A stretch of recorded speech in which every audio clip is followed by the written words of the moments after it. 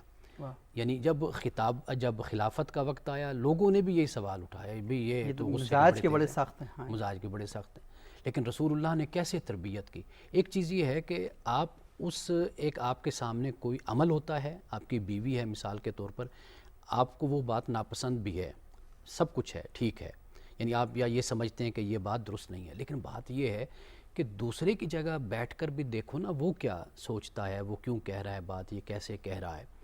اگر آپ اس کو بہتر کرنا چاہتے ہیں تو کچھ وقت کے ساتھ ساتھ اس میں آہستہ آہستہ اس کو بہتری ساتھ لے کر چلیں، لائی اس جائے۔ کو اب ہم دیکھیے- سفر تو بنائیں۔ دیکھیں قرآن پاک نے کتنی خوبصورت بات اس حوالے سے کہ قرآن نے کہا کہ ممکن ہے کہ کسی چیز کو تم یہ آیت بھی قرآن پاک میں ازدواجی زندگی کے حوالے سے ہے۔ صحیح، اللہ پاک کہتا ہے کہ ممکن ہے کہ کوئی چیز تمہیں پسند نہ ہو، وَيَجْعَلَ اللَّهُ فِي خَيْرًا كَثِيرًا، بالکل، اللہ تعالیٰ اس میں بہت اس میں خیر خیر رکھے رکھ دے۔ کثیر رکھی ہوئی ہے۔ تو یہ کس چیز کا سبق ہے؟ وہ یہ ہے کہ تم برداشت کے ساتھ، ٹالرنس کے ساتھ چلو، اور واضح بات ہے جہاں پر اختلاف نہیں ہوگا تو یا تو دونوں گنگے ہوتے ہیں یا دونوں بہرے ہوتے ہیں، یہ دونوں احمق ہوتے ہیں، دونوں احمق ہوتے ہیں۔ ایسا تو ہوگا نہیں، زندہ معاشرہ ہوگا تو اختلاف ہوگا، واضح بات ہے، وہ تو اختلاف گھر میں بھی ہونے ہیں، لیکن انسان فوٹوسٹیٹ مشین سے تھوڑا ہی پیدا ہوتا ہے، بالکل ماں باپ سے پیدا ہوتا ہے اور اس میں اختلاف ہوتا ہے اور چیزیں۔ میں کہتا ہوں کہ بیوی کا تو اپنا ایک یعنی درجہ ہے، ایک حیثیت ہے اس کی، لیکن بچے بھی جو ابھی پیدا ہو رہے ہیں، بڑے ہو رہے ہیں،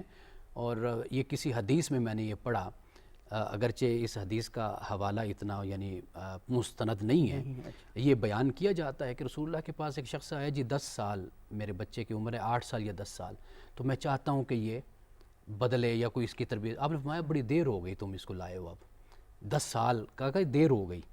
تو آپ اصل چیز یہ ہے کہ آپ جو شخص آ رہا ہے آپ کے پاس، آپ کو اس کو کچھ وقت دیں گے، کچھ اس کے ساتھ چلیں گے، اپنی باتیں اس کو سمجھائیں گے، وہ آپ کو سمجھے گا، ایک دوسرے کے ساتھ زندگی، اسی طرح کہیں پر اختلاف ہوگا، اختلاف کو بہتر طریقے سے آپ حل کریں گے۔ اور سب سے بہتر طریقہ جو رسول اللہ صلی اللہ علیہ وسلم نے ہمیں دیا وہ ہے برداشت کا، برداشت، ٹالرنس کا۔ گھر میں اب آپ دیکھیے کہ آپ اپنی ایک زوجہ کے پاس بیٹھے ہیں اور ایک زوجہ نے حلوہ بھیجا ہے، صحیح، ایک کہہ لیں بچے کے ہاتھ یا ایک خادم کے ہاتھ حلوہ بھیجا، اب وہ جب پہنچا وہاں پہ تو آپ کی اس زوجہ نے ایسے زور سے ہاتھ مارا اور وہ برتن نیچے گر گیا، ٹوٹ گیا۔ اب دیکھیے رسول اللہ صلی اللہ علیہ وسلم خود اٹھتے ہیں، وہ سارے ٹکڑے اکٹھے کرتے ہیں، جوڑتے ہیں اور کہتے ہیں کہ جا کر واپس انہی کو دے دو اور کہہ دینا کہ امی جان غصے میں آ گئی تھیں۔ بس یہ الفاظ حدیث میں یہ ملتے ہیں کیا بات آپ نے بتا دی، یہ دوبارہ سنائیں کہ یہ کیا ہوا؟ ایک زوجہ یعنی غالباً حضرت عائشہ صدیقہ پاس بیٹھی تھیں یا کسی اور زوجہ نے کوئی چیز بنا کر رسول اللہ کے لیے بھیجی۔ کئی جگہوں پہ شہد کا بھی ذکر آتا ہے کہ شہد کا شاید پیالہ وہ تھا، دوسرا اچھا، وہ الگ روایت، وہ تو دوسری سورۃ روایت حیم ہے۔ میں ذکر ہاں، ہے نا یہ ایک علیحدہ واقعہ ہے اچھا، کہ آپ بیٹھے ہوئے ہیں اپنی زوجہ کے پاس، اب واضح بات ہے کہ وہ ایک سوکن وہ جو پن تصور جس ہے، کو ہم ہاں، کہتے ہیں کہ اچھا، بھئی میرے پاس بیٹھے ہیں تو وہ دوسری خاتون یا دوسری بیگم وہ کیوں آپ کے لیے کچھ پکا کر بھیجے جب میرے پاس بڑا نیچرل سا ریئیکشن ہے، بالکل نیچرل بات ہے۔ صحیح، اچھا وہ جب پکا کر کوئی چیز برتن میں بھیجی، وہ مٹی کا برتن تھا، تو وہ غصے میں آ گئی کہ بھئی وہ ایسے کیا تو باری ٹوٹ میری گیا۔ اور بیٹھے میرے پاس، خدمت میں نے آپ کی کرنی ہے تو وہ کیوں بھیج رہی ہیں؟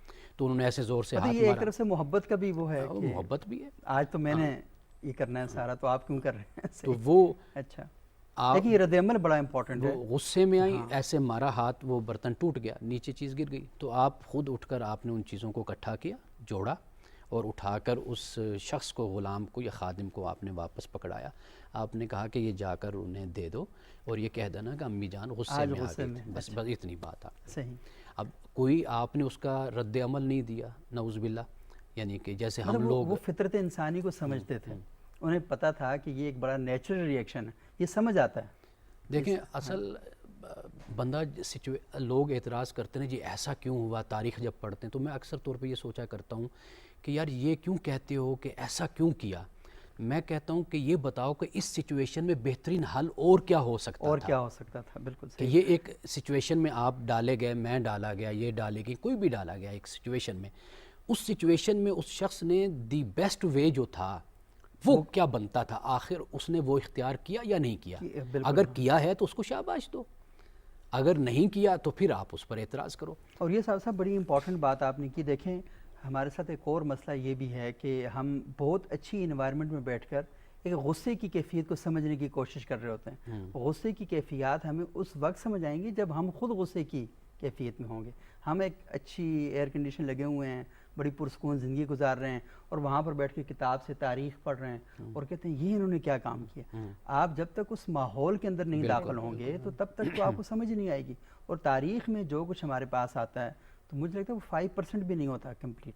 کیونکہ ہم دیکھیں ہم جاتے ہیں مختلف جگہ ایونٹ کور کرنے کے لیے، تو واپس آ کے ہم جو خبر بناتے ہیں تو آپ دیکھ لیں کہ اگر ہم پوری چیزوں کو حرف بحرف اور لفظ بلفظ کور کریں تو یہ تو 6 کتابیں بن جائیں گی ایک ایونٹ پہ. لیکن ہم آ کے 30 سیکنڈ کی خبر بناتے ہیں، لوگوں تک 30 سیکنڈ کی خبر پہنچتی ہے، اس بنیاد پر ہم 100% تجزیہ کرتے ہیں اور ہم سمجھتے ہیں کہ نہیں ہم تک پوری بات پہنچ چکی ہے، ادھوری بات پر پورا تجزیہ کیسے کر سکتے ہیں آپ. تو یہ بڑا اب آپ یہ دیکھیے نا کہ بچہ جب خود بیٹا باپ بنتا ہے نا، پھر وہ یاد کر رہا ہوتا ہے کہ یار ہاں میرے باپ نے کس طرح معاملات کو وہ لے کر چلتا تھا. اب اس کو یہ بات سمجھ آتی ہے. وہ کسی ایک انگریز کا قول ہے نا کہ جب آج مجھے میرے بیٹے نے مجھے غلط کہا صحیح تو مجھے یاد آیا کہ میرا باپ صحیح کہتا تھا. واہ. تو یہ اصل چیز یہ ہے کہ نہیں 20 سال کی عمر میں سمجھ نہیں آتی، جب شادی ہو جاتی ہے، بچے ہو جاتے ہیں، تب پتہ چلتا ہے کہ یہ جو معاملات ہیں یعنی فیز میں سے گزرتا نا انسان. جی ہاں وہ سب کچھ دیکھ رہا ہوتا ہے اپنی آنکھوں سے کہ وہ چیزیں کہ یہ واقعی یہ تو وہ سب چیزیں ہیں جس میں سے ہمارے ماں باپ گزرے تھے اور ہمیں سمجھاتے تھے ان ساری باتوں کو. اچھا بھابھی آپ یہ بات مجھے بتائیں، آپ نے تھوڑی دیر پہلے بات کہی کہ سیدہ عائشہ مطلب وہ گھڑ سواری کا بھی آپ نے ذکر کیا اور وہ پھر ریس لگانے کا، ہاں ریس لگانے کا، دوڑ لگانے کا. بالکل. تو یہ بتائیں یہ لائف کے اندر یہ کتنا بڑا رول پلے کرتا ہے. عموماً یہ ہوتا ہے دیکھنا کہ میاں بیوی گھر کے اندر بیٹھے ہوئے ہیں، بس باتیں ختم ہو، کتنی باتیں کرنی ہیں، ختم ہو گئی ہیں، اب کوئی نیا پانی نہیں ہے، بوریت ہو رہی ہے. پھر کہتے ہیں یار میں ذرا باہر کا چکر لگا کے آ جاتا ہوں. بیوی کو بھی تو یہ بوریت ہو رہی ہوتی ہے نا، اسے نہیں کہتے کہ آپ بھی ذرا باہر کا چکر، اس کو کیسے مینیج کریں. شاید وہ خاوند باہر چلا جاتا ہے تو اس کی بھی بوریت ختم ہو جاتی ہے. نہیں یہ دو چیزیں ہیں نا. وہ خاوند جو گھر میں پرابلم کریٹر ہے اس کے لیے اس کی بیوی کے لیے یہی فریشمنٹ ہے کہ وہ باہر ذرا ہو آئیں. اور جو خاوند لونگ ہیں، اپنی بیوی کا خیال کرنے والے، کیئرنگ ہیں، وہ اس کا دل چاہے گا کہ یہ ہم اکٹھے ٹائم سپینڈ کریں، اکٹھے بیٹھ کے کچھ ٹی وی پروگرام دیکھ لیں، اکٹھے بیٹھ کے کھانا کھا لیں. وہ اس کا انتظار بھی کرتی ہے. یہ جو بات ہے یہ بے حد اہم ہے کہ ہم جس بھی زندگی کے فیز میں سے گزر رہے ہوں، یعنی کہ کوئی امیر ہے، کوئی مڈل کلاس ہے، کوئی لوور مڈل کلاس ہے، ہمیں اپنی ان تمام کلاسز کو مد نظر رکھتے ہوئے اپنے فرصت کے لمحات اکٹھے ضرور گزارنے کے لیے وقت نکالنا چاہیے، ایک دوسرے کی دل جوئی کرنی چاہیے. یہ بڑی اچھی آپ نے بات کی. لیکن ایک اور بڑا جو مسئلہ پیش آتا ہے، دیکھیں ہماری جو خواہشات ہیں وہ ان لمیٹڈ ہیں، بالکل، اور ہمارے جو ریسورسز ہیں وہ بڑے لمیٹڈ ہیں.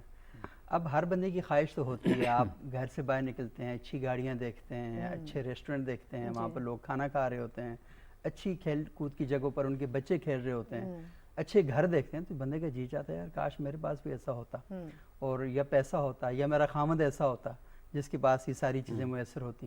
تو انسان کے دل کے اندر یہ چیزیں تو پیدا ہوتی ہیں، اور یہاں سے بھی ایک بڑا پرابلم کریٹ ہوتا ہے کہ یہ کیوں نہیں ہے میرے پاس. یہ جو لا حاصل ہے اس کو حاصل کرنے کی تمنا بھی ایک فساد پیدا کرتی ہے. فساد تو پیدا اسے کرتی ہے. کیسے ہمارے جو ناظرین ہیں، سننے والے، دیکھنے والے، یہ کیسے اس کو کیسے مینیج کریں؟ ان کو اسی طرح، اگر ایک انسان چاہتا ہے، سب سے اچھی چیز ہوتی ہے ذہنی سکون اور دلی سکون. وہ صحیح. پیسے سے نہیں ملتا. ذہنی سکون اور دلی دلی سکون سکون یہ پیسے سے نہیں یہ ملتا. پیسے سے نہیں ملتا. انسان کی صحت سب سے بڑی، جو ہم کبھی بچپن میں پڑھتے تھے، ابھی بھی بچوں کے مضامین میں، کہ صحت سب سے بڑی، تندرستی Health is ہزار wealth. نعمت ہے. ہاں. اگر آپ ہیلدی نہیں ہیں اور آپ پریشان ہیں، آپ کی جتنی بھی بینک بیلنس ہو، جائیداد ہو، گاڑیاں ہو، نوکر ہو، آپ کیسے انجوائے کر سکتے ہیں لائف کو؟ لائف کو انجوائے کرنا ہے نا، وہ میں نے ڈیپ آبزرو کیا ہے کہ اپنے سے، جیسے فرض کریں ہم کسی سے کپڑے میں اسٹچ کرواتی ہوں، جیسے میں آپ کو پریکٹیکل بات بتا رہی ہوں. صحیح. چھوٹا سا گھر ہے ان کا، گھر، خواتین ایک کمرہ اپنے انہوں نے بیٹوں کو دیا ہوا ہے، لیکن میں انہیں دیکھتی ہوں کہ وہ مطمئن ہیں. کیوں؟ اچھا. اپنے سورسز لمیٹڈ، تنخواہیں جتنی بھی ہیں اسی حساب سے انسان نہ برانڈڈ کپڑے پہنے، مناسب کپڑے پہنے، مناسب کھا لے، لیکن یہ ہے کہ اسی محدود دائرے میں رہتے ہوئے وہ انجوائے بھی کر سکتا ہے لائف کو. اپنی سوچوں کو محدود رکھیں، اللہ کا شکر گزار بندہ بنے جس طرح، لیکن شکر گزاری کے ساتھ ساتھ اپنے آپ کو بہتر اور امپروو کرنے کے لیے جو محنت کچھ بھی کرتا رہے اور شکر گزار بھی بن شکر گزار بھی ہو. شکر گزاری اگر نہیں ہوگی نا، یہ ایک ایسا کھیل ہے پیسے کا کہ وہ اور سے اور اس کی کبھی بھی خواہش اینڈ ختم نہیں ہوگی. ویسے وہ ختم ہو جائے گا، وہ خواہش ختم نہیں خواہش ہوگی. کبھی ختم نہیں ہوگی. تو قرآن میں ایک آیت بھی ہے نا جی، لَإِن شَكَرْتُمْ لَأَزِيدَنَّكُمْ. وَلَئِن كَفَرْتُمْ. ہاں، اور شکر ادا کرو، ہاں جی، ہم تمہیں زیادہ دیں اپنے گے. وسائل، اپنے وسائل کو مد نظر رکھتے ہوئے اس میں سے بجٹ ضرور بنانا چاہیے. بجٹ بنائیں کہ بھی ہمیں کچھ پیسے انٹرٹینمنٹ کے لیے رکھنے ہیں. اگر کسی کو کہتا ہے ہم کیسے جائیں، کہاں کھائیں، اسی حساب سے سب کچھ مینیج ہو سکتا ہے. صحیح. دیکھیے، بنیادی بات میں سمجھتا ہوں کہ میاں بیوی اگر ایک دوسرے کو سمجھتے ہیں نا بہتر طریقے سے، یہ سب سے بڑی نعمت اور سب سے بڑی دولت ہے. بیوی اگر اپنے خامند کے وسائل کو، ذرائع کو خیال کرتی ہے اور یہ سمجھتی ہے کہ اس کا اخلاق، اس کا کردار، اس کا رویہ، یہ بہت اچھا انسان ہے، اور خامند یہ سمجھتا ہے کہ یہ بہت اچھی خاتون ہے، تو میرا خیال ہے کہ دنیا میں سب سے بڑی نعمت یہ ہے. رسول اللہ صلی اللہ علیہ وسلم نے سب سے بڑی نعمت اچھی بیوی کو قرار دیا. حدیث پاک میں یہی آتا ہے کہ اس دنیا کی سب سے بڑی نعمت یہی ہے کہ انسان کو اچھی بیوی ملے. تو میرا خیال ہے کہ ہم جن چیزوں میں خوشیاں تلاش کرتے ہیں نا، وہ چیزیں جن کے پاس ہیں ذرا ان سے بھی پوچھ لیں کہ وہ خوشیاں کہاں تلاش کرتے ہیں. کیا وہ بھی خوش ہیں ہی نہیں؟ یا وہ کہاں خوشیاں تلاش کرتے ہیں. ہم دوسرے کے بارے میں آج خود ہی طے کر رہے ہوتے ہیں، ہائے یہ کیسی زندگی گزار رہا ہے، ہائے کتنا زیادہ خوش بڑی ہے. آئیڈیل لائف ہے جی ان کی، سب کچھ ہے ان کے لیکن جب پاس. ان سے جا کر پوچھیں تو وہ کسی اور ہی اذیت کے شکار ہوتے ہیں. جی. بہت شکریہ بھابھی آپ کا، نورین امانت صاحبہ، صاحبزادہ امانت رسول صاحب. اور اتنے مزے کی باتیں ہو رہی ہیں، اور یقین مانے اتنی لرننگ ہے ان باتوں میں کہ ہم اپنے گھروں کے اندر، کیونکہ آپ نے بڑے پریکٹیکل پوائنٹ بتائے ہیں، تو جب یہ پریکٹیکلٹی ہماری لائف کے اندر آ جائے، ہمارے گھروں کے اندر آ جائے، تو ہم یہ سمجھ سکتے ہیں کہ ہم کتنا خوبصورت ایک معاشرے کی بنیاد ہم رکھ رہے ہیں. کیونکہ یہ موضوع ایسا ہے کہ یہاں تک تو محدود نہیں ہے، اس میں بہت سی چیزیں ایسی ہیں کہ ہمیں مزید ان پر ڈسکشن کرنے کی ضرورت ہے. تو انشاءاللہ ہم آپ کو دوبارہ بھی کبھی زحمت دیں گے، آپ آئیں اور ہمارے جو ناظرین ہیں ان کے ساتھ جو لائف ٹپس ہیں ان کو شیئر کریں. ناظرین بہت شکریہ آپ دونوں حضرات کا. اور ناظرین، بڑی اہم ایشو پر ہم نے گفتگو کی، اور مجھے ایک حدیث ذہن میں آ رہی ہے. رسول اللہ صلی اللہ علیہ وآلہ وسلم کا ارشاد مبارک ہے کہ خیرکم لأہلی وأنا خیر لأہلی. تم میں سے بہترین انسان وہ ہے جو اپنے گھر والوں کے ساتھ بہتر ہے. آپ باہر دوستوں کے ساتھ بہت اچھے ہیں، باس کے سامنے بہت اچھے ہیں، پوری دنیا کے سامنے آپ اپنی مارکیٹنگ کروا رہے ہیں کہ آپ جیسا خوبصورت انسان کوئی نہیں ہے، آپ جیسا بہترین انسان کوئی نہیں ہے، سب جگہ اچھے ہیں. لیکن آپ کے گھر والے اگر آپ سے خوش نہیں ہیں، وہ مطمئن نہیں ہیں، تو آپ سے بدتر آدمی کوئی نہیں ہے. آپ کو اپنے دوستوں کے ساتھ بھی بہت اچھا رہنا چاہیے، آپ کو اپنے محلے والوں کے ساتھ بھی بہت اچھا رہنا چاہیے، آپ کو سر تاپا خیر کا مرکز ہونا چاہیے. لیکن سب سے زیادہ ضرورت اس کی ہے کہ یہ خیر کی کرنیں، یہ خیر کی شعائیں آپ کے گھر سے پھوٹنی چاہیے اور وہاں سے ہونا چاہیے. بہت شکریہ. اگلے پروگرام تک کے لیے اجازت دیجیے گا. اللہ حافظ.